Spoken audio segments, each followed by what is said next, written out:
So George, welcome to nuam On Air in Santiago de Chile. Thank you very much for joining us. We're excited to have you here. Thank you, Juan Pablo. Happy to be here. Great. We're going to talk about the index that we launched today. So I wanted just to start by saying, what does this mean for MSCI, this partnership with nuam, and the launching of this new index? This is a major, major step forward for us in our efforts, in emerging markets, in Latin America. The partnership, that we've had, with you, and starting with BBC in Colombia. This obviously is a massive expansion, and that we're incredibly excited about. Obviously, MSCI emerging markets, is a global benchmark. And this, partnership really helps expand that effort, into sort of some of the regional blocks where we're seeing, very, very strong interest and very strong demand from our international investor community. Excellent, George. And how do you view this in the direction for nuam to enhance its global credibility? Is this a step in the right direction? I think it's a huge step in the right direction. As you and I were traveling recently over the last few weeks in New York and London, I think the index itself is going to take time in terms of investors understanding, the combination of the countries that nuam index represents. But I think what's much more important, is the accessibility that nuam is going to provide. When you look at things like EM rebalance trades, or other sort of speculative investments, into the emerging markets, having a more accessible block and an index that we can build around that in terms of financial products absolutely is the area where I think the strongest demand is going to be. So major step forward, and I think that the development of the index or the interest in the index will be greatly accelerated by the development of financial products. Excellent, George. Well, I'll follow up on that one. What in your view is the value to global investors? And I mean, we have this challenge of developing products that are tailored both to the international investor and to the local investor. Are they the same pool of investors, or are they different types of investors? And how is this index potentially allowing us to further the participation with global investors?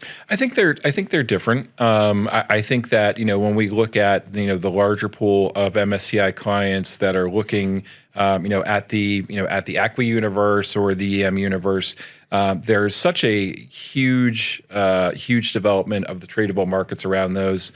So ETFs, of course, on MSCI are massive. I think there's now over $2 trillion in total ETF assets out there tracking MSCI. The listed derivatives, those have become incredibly active as well. And then of course into other SMAs and other type funds.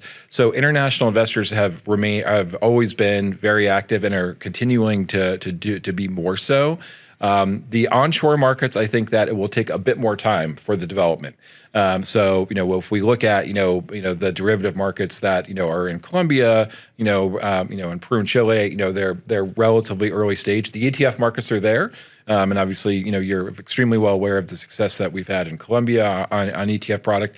I think that's something that will infuse through the region over time.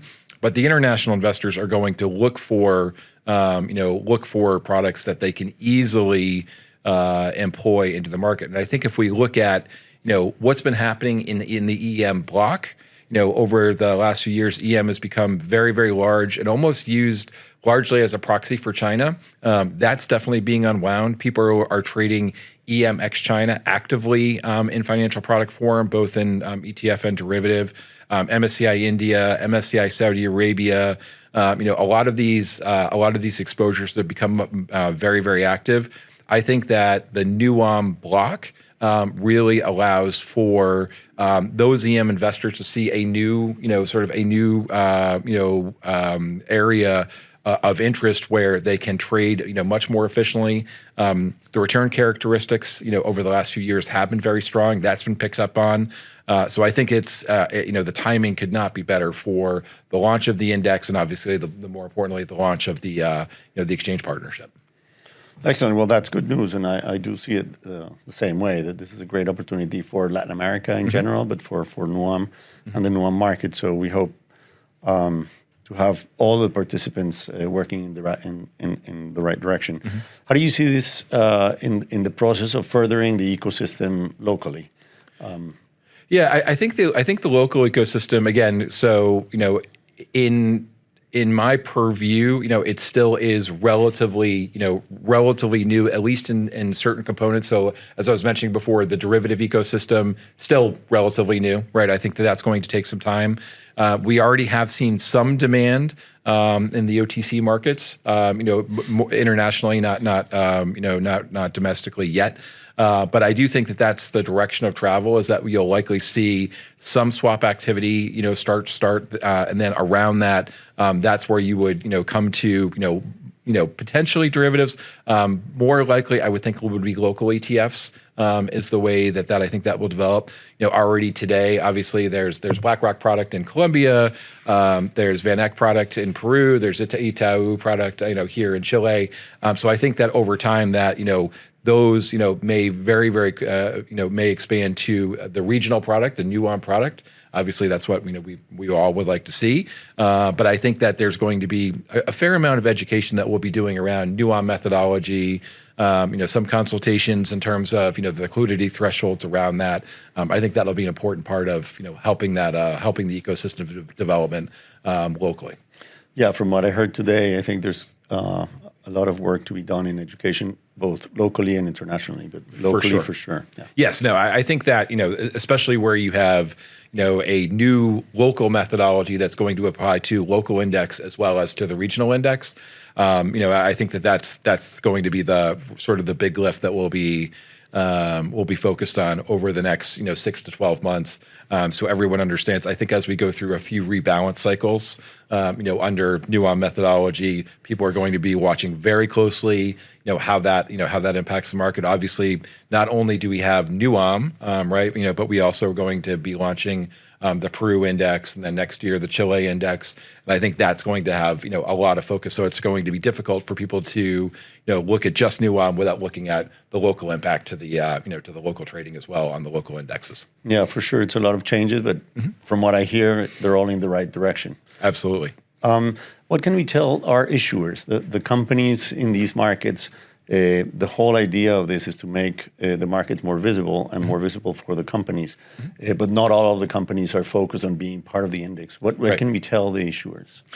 Yeah, I think for the issuers, there's a tension there, right? So there's no easy solve for that. That some, obviously there's going to be, companies that will be included, companies that won't be included based on liquidity ratios.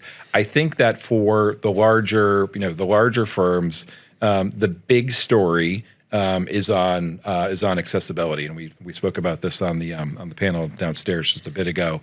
Accessibility is a huge factor when it comes to the rebalance trade and the efficiency around the rebalance trade. We certainly heard that in the U.S. and the European roadshows, that is a major factor, and I think that.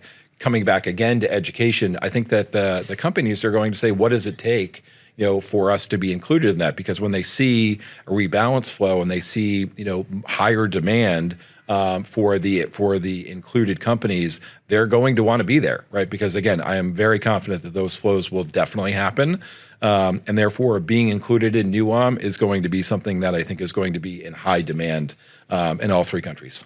Excellent. We have to work towards that. Yes, definitely. Yep. Now, in terms of financial innovation, you mentioned that one of the the path forward is developing products that are investable in the nuam index or reference the index, like derivatives, et cetera. What are good examples around the world that we could follow or learn from?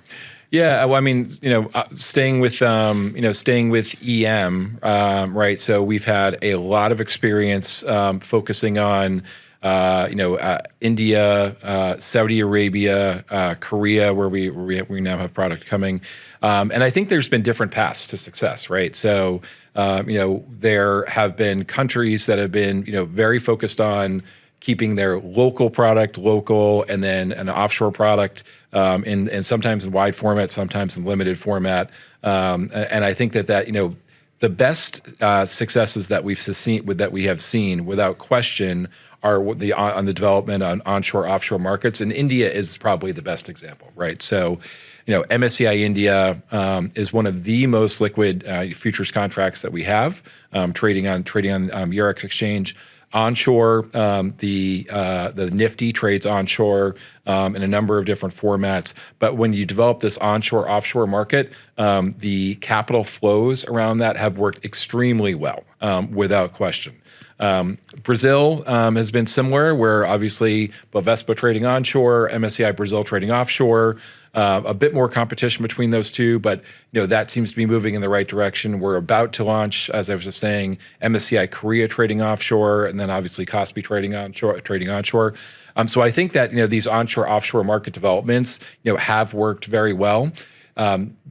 nuam is a bit different, right? Because nuam is a block, and therefore the creation of a single nuam onshore, derivative market and offshore derivative market, I think is very interesting, and I think is something that could develop very well.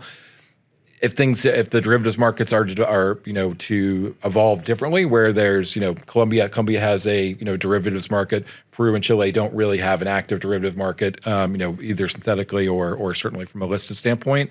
I think that's part of the overall opportunity, is that we're going to try and develop these international markets. We want to develop onshore interest. We want to develop offshore interest. How do we achieve that? I think more likely than not, an international derivative is probably where you'll start, and then as the onshore participants, get more comfortable with nuam index and more comfortable with the new single country indexes, then I think derivatives is a natural evolution. But because the ETFs are there, I think we'll probably see ETFs move before the synthetic product, at least onshore. Excellent, thank you, George. And I like the fact that you say we all the time. So always we. It means we're going to be working together. So precisely to wrap it up, I wanted to ask what's in store in this future partnership between MSCI and nuam? Yeah. How do you see this going forward? Yeah, so I think we are in for a lot of education, and I think that applies to both nuam and MSCI in terms of coming from the market participants, obviously outbound to market participants, domestically, internationally, as we've already started. But I think as we wrapped up our meetings, in the U.S. and Europe, we both walked away and said we have to do a lot more of that to continue the global interest in the product. But I think we're starting from a good base now, so I'm very happy about that. But there's no question that as we go through not just the process of the nuam launch, which is we've done successfully today, but the Peru country launch, the Chile country launch, those are going to be major educational events that will go on. So it's going to be a really heavy, ongoing, iterative process. But I think that again, based on where EM demand is now and the growth in EM demand, and especially EM ex China, the timing is excellent. We'll definitely learn a lot as we go through the process. We'll get a lot of feedback from local participants, international participants. But net, and going back to the accessibility point that I made before, I think what we will end up with is a much deeper, more liquid, vibrant market for nuam, based on larger regional participation and larger international participation. Well, that all sounds very exciting. So thank you very much, George, for visiting here in Santiago, for helping us in this process, and we look forward to the future together. Thank you very much. Absolutely. Happy to be here, and congratulations on the launch, Juan Pablo. Thank you.